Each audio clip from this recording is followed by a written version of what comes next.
Hey guys, welcome back to our channel. Today, we're diving into the world of sword movies and counting down the top 10 films that feature epic sword fights, intense battles, and unforgettable characters. So grab your popcorn and get ready to be transported to a world of adventure and excitement.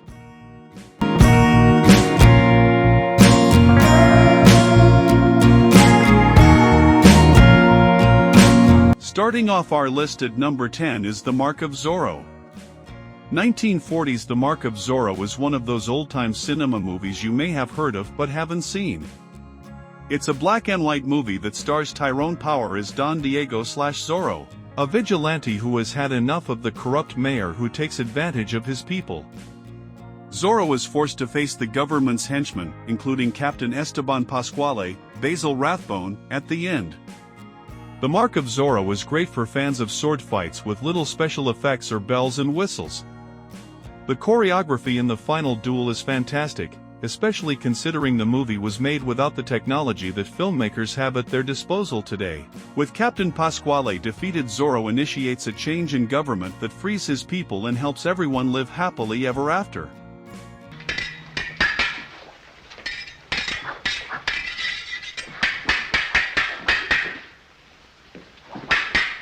Coming in at number 9 is Rob Roy. 1995's Rob Roy is a great 1990s drama that seems to have been forgotten among all the amazing films that were released during that era. Liam Neeson plays Rob Roy McGregor, the chief of Clan McGregor, who is facing poverty in rural Scotland. He borrows money from a duke to start a new life, but news of his deal doesn't sit well with aristocrat Archibald Cunningham, Tim Roth. Cunningham and McGregor square off at the end with everything on the line. If McGregor wins, his debt will be forgiven. The two foes decide that the fight will be to the death. McGregor is stabbed multiple times, but his resilience is unbelievable. He ends up killing Cunningham in an epic sword fight and wins freedom for his family. Come for the outlaw Robert McGregor. I will think of you dead until my husband makes you so. What if you don't come back to us? Next up at number 8 is The Last Duel. Given Ridley Scott has made his fair share of action movies, epics, and historical dramas, it follows quite naturally that his filmography is made up of some very good sword fight sequences. In fact, there probably should be some honorable mentions, with his very first feature film, The Duelists, being all about, well, dueling, and 2005's underrated Kingdom of Heaven having some amazing war sequences complete with plenty of clashing swords. But, the also underrated, The Last Duel is a film of his where the single big sword fight of the film was built up to so fantastically, with stakes well established and an amazing sense of tension both in that build-up and then during the fight itself. The story of The Last Duel builds up to a depiction of the final official judicial duel fought in France in 1386, and the duel in question is undoubtedly an all-timer. I say before all of you, I spoke the truth. At number 7 we have The Mask of Zorro. For kids who grew up in the 1980s and 1990s, the Zorro movie that they probably remember the most is 1998's The Mask of Zorro, starring Antonio Banderas, Catherine Zeta-Jones, and Sir Anthony Hopkins, all in the prime of their careers. Don Diego, Hopkins, is now older and far removed from the days when he saved California from an evil regime. A new threat is emerging, however, leaving Don to try to find a successor worthy of the Zorro name. When he finds a rebel named Alejandro Murrieta, Banderas, Don takes him under his wing and trains him in the art of sword fighting. One of the most memorable scenes in the movie is the flirtatious, tongue-in-cheek battle between Alejandro and Don's daughter, Elena, Zeta-Jones. Alejandro slashes Elena's dress, but she's both flirty and ferocious. I had impure thoughts about a man. Lustful? Yes, lustful. No bad. Taking the number 6 spot is The Last Samurai. The Last Samurai is much more than an entertaining action flick. It's based on the true events of the Satsuma Rebellion in 1877, and the sword fighting techniques depicted in this scene are accurate to the period.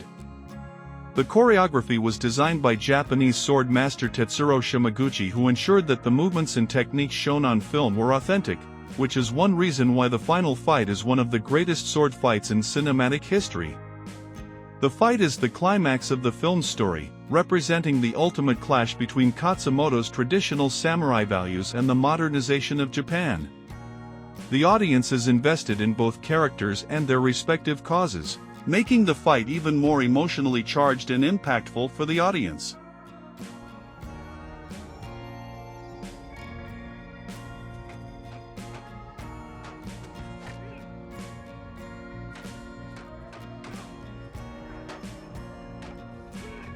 Halfway through our list at number 5 is Hero.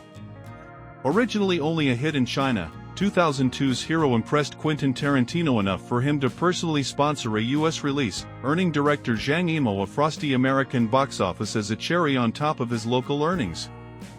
The film starred Jet Li and Donnie Yen, who have since gone on to become martial arts icons, and their youngest and hungriest. Their mettle is proven in the flashback fight scene, as Jet Li's Nameless hero recalls his bout with the undefeated Long Sky.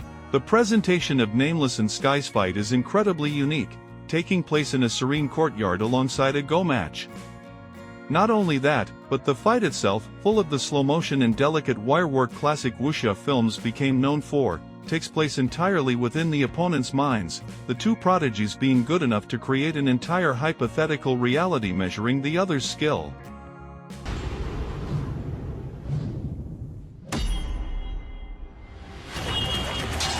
Coming in at number 4 is Gladiator. For as good as The Last Duel and The Last Duel is, The Last Duel from Ridley Scott's Gladiator is probably even better. Again, it's a climactic action sequence that the whole movie builds to patiently and expertly, with a thoroughly unlikable villain in the form of Emperor Commodus proposing to fight the heroic Maximus in the Colosseum, all after betraying Maximus and ruining his life. It's a clear instance of good versus evil, as opposed to the more complicated and uneasy battle in The Last Duel, which is more like evil versus eviler, but when something simple works, there's nothing wrong with that. The final combat sequence in Gladiator is rousing, intense, cathartic, and ultimately bittersweet, being a perfect ending to an epic that ranks among Scott's very best films. The general became a slave. A slave who became a gladiator. Breaking into the top 3 is The Princess Bride. A perfectly written movie that stands as one of the best of the entire 1980s, The Princess Bride offers a little of everything genre-wise. It works as a romantic fantasy film, but also a comedy that gently parodies the tropes found in such genres.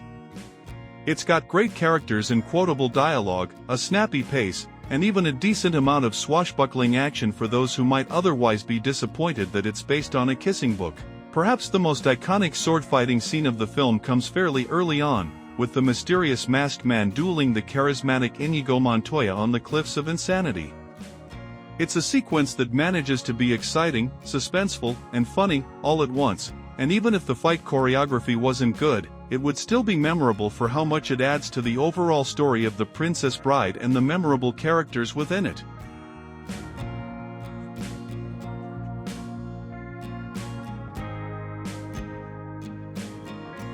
At number 2, we have Kill Bill 1.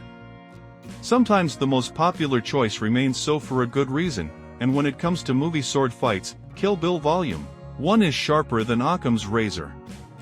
Uma Thurman made a lasting impression in the eyes of many audiences as a bloody katana prodigy bent on revenge, a striking role not usually given to female characters in Hollywood's action film history.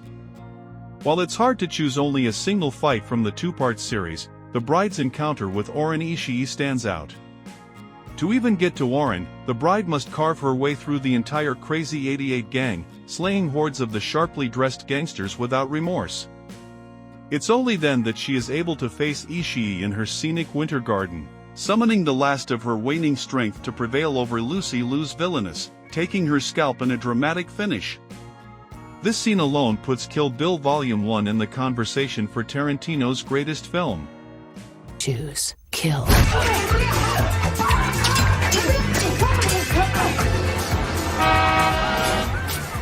And finally, taking the number 1 spot on our list is Crouching Tiger, Hidden Dragon. Crouching Tiger, Hidden Dragon is an all-time great martial arts movie, and therefore singling out just one action sequence from it feels a little unfair. It stars legendary actors well associated with action movies, like Michelle Yeoh and Chow Yun-fat, and it's a scene with the former taking on Zhang Ziyi's character that demonstrates Crouching Tiger, Hidden Dragon's formidable reputation as an action classic the best. It's a very simple setup for an action sequence, taking place in a wide space with just two fighters, and the one novel element is that there are assorted weapons spread out across the room, leading to this being more than just a sword fight. Still, there are bladed weapons throughout the fight, and there's sufficient swordage shown all through it, too.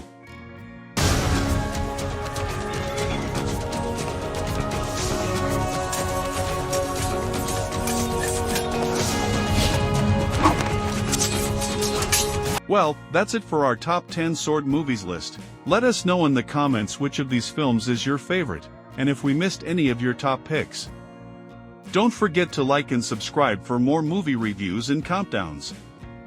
Thanks for watching, and we'll see you in the next video.